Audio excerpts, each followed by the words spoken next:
नमस्कार विद्यार्थियों, आप सभी विद्यार्थियों का कक्षा 10वीं की हिंदी कक्षा में स्वागत है। आज हम पढ़ेंगे पाठ 1 साखी। रचनाकार हैं संत कबीर।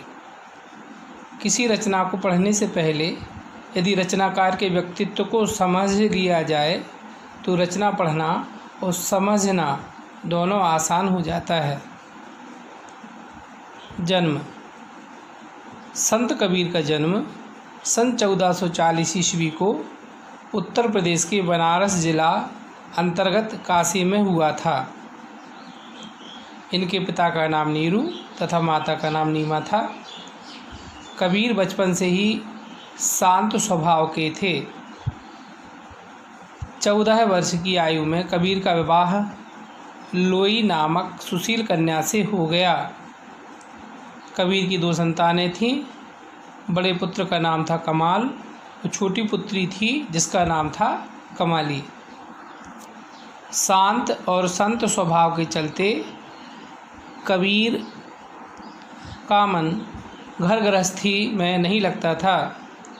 उन्होंने अपना कारोबार अपने पुत्र कमाल को सौंप दिया और सद्गुरु की तलाश में निकल पड़े और काशी में ही उनकी तलाश पूर्ण भी हो गई।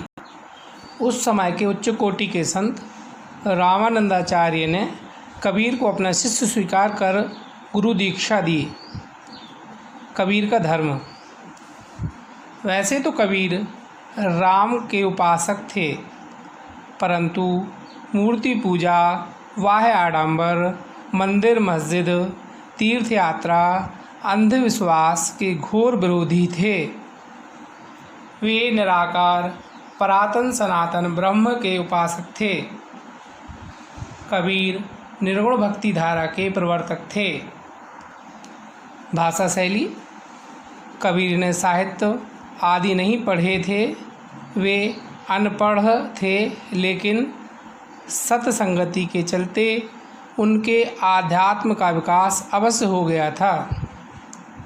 साधुओं की संगति से उनकी भाषा सदुक्कड़ी हो चली थी। उन्हें अवधी, ब्रज, हरियाणवी, राजस्थानी व पंजाबी भाषाओं का ज्ञान था।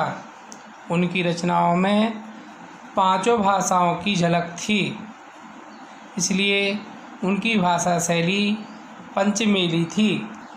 भावपक्ष। कवि के हृदय में भावों की प्रधानता होती है।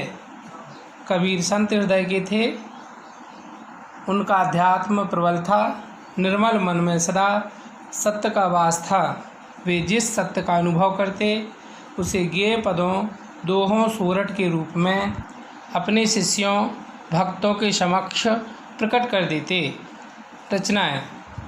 वैसे तो कबीर को पढ़ना लिखना आता नहीं था, परंतु वे जिस सत्य को अनुभव करते उस साक्ष्य को अपने शिष्यों के समक्ष प्रकट करते और शिष्य उन्हें लिपिबद्ध कर लेते। कबीर की प्रमुख रचनाएं हैं साखी, पद और रमैनी। कबीर के एक प्रसिद्ध शिष्य घनश्याम दास ने कबीर की रचनाओं का जिस ग्रंथ में संचय किया उसका नाम है बीसक। मृत्यु। कबीरदास जी की मृत्यु सन 1518 ईस्वी को उत्तर प्रदेश के मगहर में हुई। अब हम अभ्यास करेंगे। आपके सामने 5 प्रश्न हैं। प्रश्न नंबर 1, कबीर का जन्म कब और कहाँ हुआ? उनके परिवार वालों का नाम लिखिए। प्रश्न नंबर 2, कबीर के स्वभाव की 4 विशेषताएं लिखिए। प्रश्न 3, कबीर के धर्म पर प्रकाश डालें। प्रश्न 4, कबीर की भाषा शैली व स्वभाव पक्ष समझाएं। प्रश्न 5, कबीर की रचनाएं लिखें। आपको यह अभ्यास अपनी अभ्यास पुस्तिका में करना है। धन्यवाद।